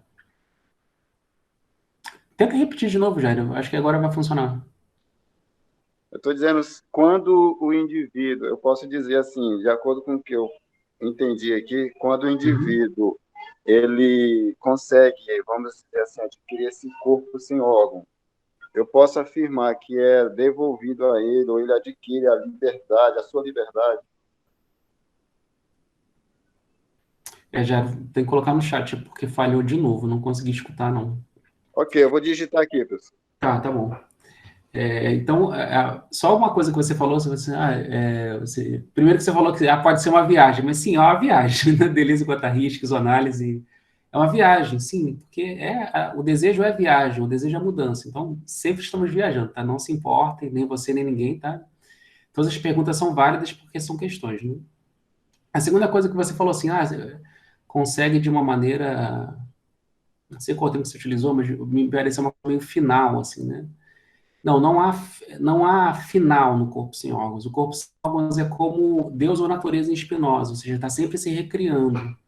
Então, nunca termina. A finalidade é imanente. O fim é a finalidade, e a finalidade é só desejar. O fim é intransitivo, o fim é a finalidade é intransitiva, é mudar e criar. Então, a natureza sempre se cria, nunca para.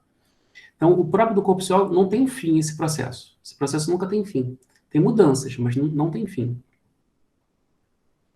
Deixa eu ver aqui o que você escreveu. Então, ele está perguntando aqui, quando o indivíduo tiver conseguido um corpo sem órgãos, então posso afirmar que ele conseguiu adquirir sua verdadeira liberdade? Acho que sim, né? No sentido que a gente falava em outra aula, né? Que no sentido do espinosista da liberdade, que é diferente de livre-arbítrio, né? A liberdade é que cada um viva, né, segundo o que pode, segundo os seus próprios critérios. Acho que sim, sem dúvida que sim.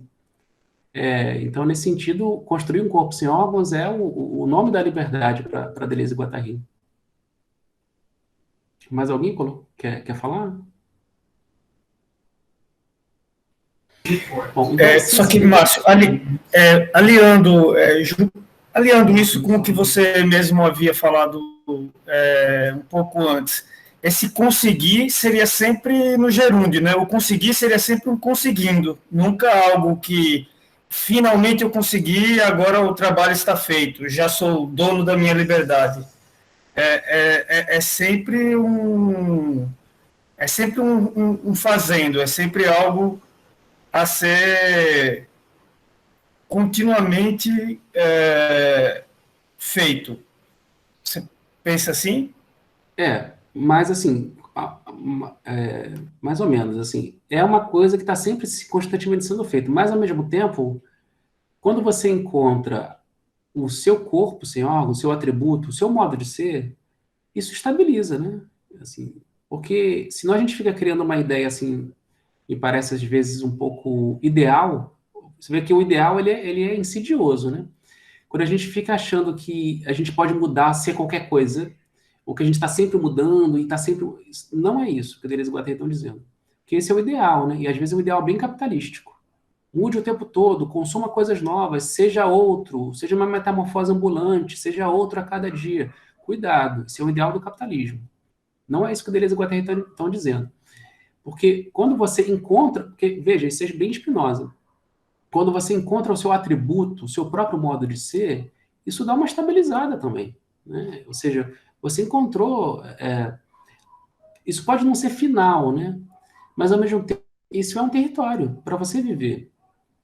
Cada um tem a sua maneira de viver. Quando você encontra uma maneira que preenche você, né? É isso. Você constrói um corpo social que te preenche, que é pleno, é isso. Você encontrou a sua maneira de ser, o seu limite imanente. E o limite implica também isso, que você não pode ser qualquer coisa e nem pode ficar mudando toda hora. Porque se você tenta fazer isso, você começa a entrar numa linha, é o tema da aula que vem, numa linha de abolição e morte. Que inclusive é isso que o capitalismo faz, né?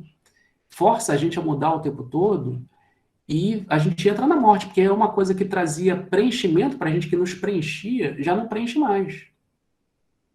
É por isso que cada um tem que experimentar e encontrar a sua própria maneira de desejar, né? Independente de qualquer ideal exterior. Inclusive esse ideal da mudança permanente. Antes de passar a palavra da Luciana, eu queria responder uma pergunta aqui no chat, né? A Maiana colocou assim, né? Todos possuem, mas todos não possuem corpo social? Sem dúvida, Maiana. É o inconsciente. Todos possuem o seu, mas ao mesmo tempo tem que ser construído. Então temos que inventar, né? Porque é isso, né? É o problema dos três corpos, né? Existe também uma produção de corpos vazios, né? O drogado, né? O drogado que faz da droga a sua própria reterritorialização, né?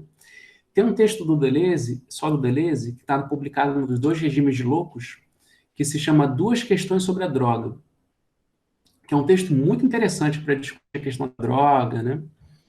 Porque a droga tem seus perigos também, né? O tempo todo as pessoas produzem corpos vazios com as drogas, né? Corpo onde nada mais acontece, né? E com qualquer droga, pode ser com tabaco também, pode ser com álcool, né?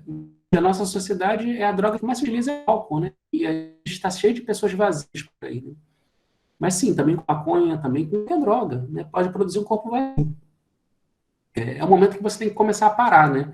Uma vez eu vi uma entrevista do Ney Mato Grosso, que ele disse que quando ele estava nos Secos e Molhados, ele utilizou muito o LSD. E foi muito bom naquele momento para ele, porque abriu novas percepções. Mas chegou uma hora que o LSD já não produzia mais nada. Aí ele falou, eu parei.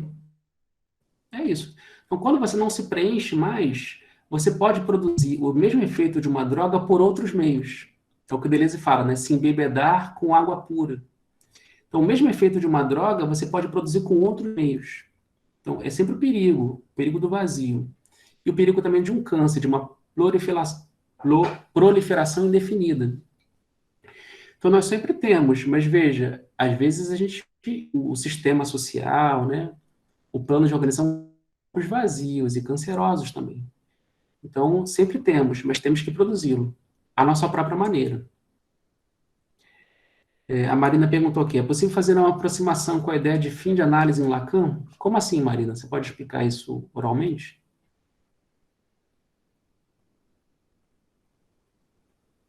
Marina está aí?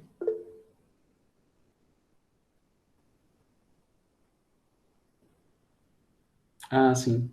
Bom, Marina, eu acho que eu tinha comentado sobre isso, né? Sim, sem dúvida, né? Mas teríamos que dizer várias coisas sobre isso, né? A questão do fim de análise, né? Porque, ao mesmo tempo, a fim de análise implica... sim, exatamente, da autorização, né? Quando você se autoriza, né? Então, é nesse sentido de que construir um corpo sem órgãos é a autorização, é o fim de análise, de alguma maneira. Mas, ao mesmo tempo, temos que ir com calma nesse aspecto, né? Porque sempre, às vezes, é necessário muita análise ainda, né? Para a gente se conhecer bem, para a gente se autorizar, para a gente conhecer o nosso próprio saber, né? Mas, ao mesmo tempo, eu sempre gosto de pensar que o fim de análise está colocado desde o início, porque o fim da análise é a finalidade da análise. E a finalidade da análise é o saber do inconsciente. O saber do inconsciente está desde o início. Desde o início. Um sintoma já é o saber do inconsciente em ato. Um xiste, um ato falho, os sonhos, é o saber do inconsciente em ato. O fim já está desde o início, porque o fim é a finalidade. Luciana, quer falar? Eu queria te fazer uma pergunta. Puxando aí um pouquinho disso que o Jairo falou, né, você falou que encontrar e construir para si o seu corpo sem órgãos é o encontro com a sua maneira de ser, tá? Quer dizer, você encontrou uma maneira de ser no mundo. Isso pode ser relacionado ao tornar-se aquilo que se é do Nietzsche? Quer dizer, qual é a relação entre isso que o Jairo falou, né, e que você disse, bom, é o encontro com a sua maneira de ser, você se sente mais livre, e o tornar-se aquilo que se é? Eu acho que é isso sim, a ideia de tornar-se o que se é, do Nietzsche, né? É uma questão de longa experimentação, aí volta ao tema do fim de análise, né? A finalidade, mas assim, quando a gente encontra essa finalidade, né, é uma longa experimentação, um longo exercício, uma longa prática, são necessários muitos acasos, muito esforço, não é simples, é complexo, né? Então, tornar-se o que se é isso, né? Por exemplo, o Nietzsche alcançou no final a catatonia. E por causa disso, vamos invalidar as perspectivas do Nietzsche? Claro que não, né? Claro que não, né? Não existe... É a vida, é a própria exercício da vida, né? Então, eu termino com o início, né? Com o antiédipo, né? O corpo sem órgãos é o disfuncionamento, é a parada do processo de produção. Então, quando alguma coisa não funciona. Quando alguma coisa não funciona, isso não é um motivo para não desejar, para não viver. Pelo contrário, é um motivo de reinvenção. Quando alguma coisa para, não funciona, é um motivo de recomeço. Eles dizem, as coisas param, depois elas recomeçam. Então, os fracassos fazem parte do plano. Deleuze fala o tempo todo isso, né? No texto que eu passei para vocês, do Diálogos, ele fala muito isso. Os fracassos fazem parte do plano. Então, o fracasso ele é essencial ao processo de experimentação. Quando você descobre, quando você, né? Enfim, quando não funciona, né? Isso é importante, né? Então, sem dúvida, a ideia do Nietzsche, sim. Então, para concluir... Ô, Márcio, sim, desculpa, assim, antes que fique tarde demais para isso, eu queria retomar ainda uma vez a questão do construir ou do achar, assim, e colocar para uma outra perspectiva, um pouquinho diferente. Assim, o que eu penso, o que eu estava tentando dizer, não diria respeito a uma invenção, algo sempre diferente, uma coisa, mas é no sentido de que, ainda que se encontre, digamos, encontrar um estilo, vamos pensar o corpo sem órgãos como um jeitão de ser, um maneirismo, ainda que se encontre, sustentar isso que se encontrou é sempre uma construção, porque o que nos compõe e o que compõe o fora tá sempre mudando. Eu gosto da ilustração, que inclusive Deleuze também algumas vezes recorreu a ela, do surf. Então, suponhamos que um surfista compõe seu estilo, ele construi um estilo, uma maneira de surfar que é dele. Nesse sentido, ilustrativamente, ele teria construído o corpo sem órgãos dele. Mas as ondas são sempre outras. Ele pode desenvolver um problema na articulação do joelho e vai estar sempre tendo que sustentar, que reinventar isso que ele conquistou. Porque senão, dependendo de como a gente pensar, poderia dar a impressão de que, pronto, o trabalho está feito, sou faixa preta já, e agora a vida continua, né? A vida continua com seus desafios, com a necessidade de reinvenção perdura enquanto a vida está aí. Exatamente. É nesse sentido assim que eu queria colocar esse gerúndio, como a vida é o próprio gerúndio. Concordo com você, né? Concordo com você. Por isso que eu falava assim do perigo disso, porque o capitalismo ele captura essas coisas, né? Então, o capitalismo ele é o único sistema social que se sustenta na desterritorialização. Então, nessa coisa da reinvenção, da mudança. Então, por isso que ele é muito insidioso, o capitalismo, né? Mas, sim, concordo inteiramente com você. Quando você descobre o seu tipo, quando você constrói seu corpo sem órgãos e sabe a maneira de preencher, o exemplo que você dá do surf, né? Teve muitos surfistas que procuraram Deleuze quando ele escreveu o livro A Dobra, né? Leibniz e o Barroco, ele fala isso no abecedário, né? Os surfistas mandaram carta dizendo, eu entendi o que é a dobra, eu vivo na dobra do mar, né? No surf, né? Então, veja, não é simples, né? O Deleuze encontrou a sua maneira de viver, né? Que era aquela vida de filósofo, né? A vida do Nietzsche, do Spinoza, a vida de filósofo, né? Não se mexer muito para não espantar os devires, mas não é fácil. O Deleuze teve, né, tuberculose, perdeu um pulmão, quase morreu. O Spinoza, Nietzsche enlouqueceu, o Spinoza morreu também de tuberculose, como no mesmo, né, com 44 anos, né? Aquela vida que ele tinha escolhido, né? Então não é fácil sustentar isso, né? O Deleuze diz que em algum momento ele bebia muito, teve um momento que o Deleuze bebia muito também, né? Quando ele escreveu Lógica do Sentido, ele dizia que ele bebia todo dia. Mas chegou uma hora que a bebida fez mal para ele, e que ele só conseguia trabalhar bebendo. Ele falou, então eu tive que parar. Aí ele parou de beber, virou abstêmico. Mas ele continuou escrevendo livros belíssimos, né? Não mudou. O que mudou, né? Aí ele falou, precisei de Guattari. Guattari virou a droga dele, né? Então, assim, é isso, né? Então, sustentar o desejo não é fácil. Sustentar o seu tipo, né? Tornar-se o que se é, né? Nesse sentido de viver, né? Seguir o seu próprio devir, não é simples, né? Não é simples no sentido extrínseco, né? Porque tem sempre os idealistas que dizem que querem amaldiçoar o nosso próprio modo de ser. Então não é tão simples dizer não a um monte de gente, a máquina paranoica, né? Dizer não, é o meu modo de ser, acabou. E também não é simples no sentido imanente, né? Sustentar o seu próprio modo de ser, não é tão simples. Daí, para concluir, né, o tema da prudência, né? Que é um tema que está muito nesse texto do Como Criar para Si um Corpo Sem Órgãos e que o tempo todo ecoa no Mil Platôs. Prudência na experimentação.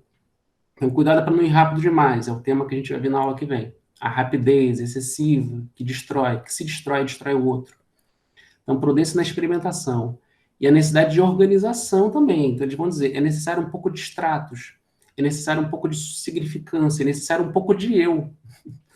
Por que é necessário um pouco de eu? É claro, é necessário identidade, número de CPF, para ter direito, é necessário direitos trabalhistas, é necessário um pouco de estratificação, é necessário. Então, veja, a concepção de Deleuze e Guattari não é moralista e não é maniqueísta. Eu falei muito isso hoje, né, porque eu acho que isso é importante. Tem muita gente que vai dizendo, o rizoma é bom, a árvore é ruim, plano de composição é bom, plano de organização é ruim, linha de desterritorialização é bom, estratificação é ruim. Não é isso. Eles falam uma espécie... só que é mais ou menos como diz o Peirce lá no Pragmatismo Pulsional. É necessário que você perceba qual é a instância que... O Peirce utiliza uma palavra um pouco difícil para nós deleuzianos. Ele fala de subordinação.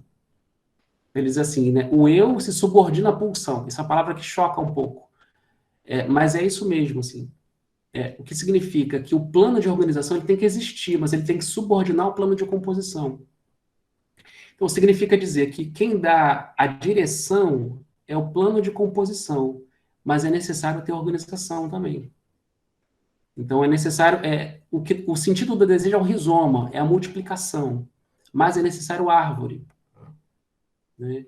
É necessário ter troncos firmes para sustentar o desejo. Um surfista acorda às 5 horas da manhã para pegar onda, sabe? É necessário acordar cedo, é necessário ter dieta, sabe? É necessário ter organização para ser surfista. É necessário ter organização para ser um intelectual como Deleuze. É necessário ser organização para tudo, só que cada um vai ter que criar a sua própria forma de se organizar. Então, a prudência é muito necessária. O desejo não vive sem bases, né? Então, a desterritorialização tem bases também. Né? Então, o sentido é o plano de composição. É necessário um pouco de eu, mas o sentido não é o eu que dá. O sentido quem dá é o desejo inconsciente, ou o corpo sem órgãos. Tá bom, pessoal? Mais alguma questão, assim, a gente já vai... Então, vamos ficar por aqui, tá? Então, na aula que vem, a gente vai ir muito rápido aqui na questão da terceira síntese, que é a questão da subjetivação, que meio que a gente já falou algumas coisas aqui hoje. E aí leiam o texto Micropolítica e Segmentaridade, que está nesse volume 3, tá? Porque a gente vai aprofundar um pouco nessas ideias dos perigos, né? E da necessidade de prudência também. E de alguns temas clínicos que são muito importantes também. Tá bom? Valeu, pessoal. Gostei muito da aula de hoje. Valeu pela participação, pelas perguntas, tá? Pelo debate. Muito bom. Tchau. Excelente. Tchau, gente. Nós que agradecemos. Semana. Boa, Márcio. Muito obrigado.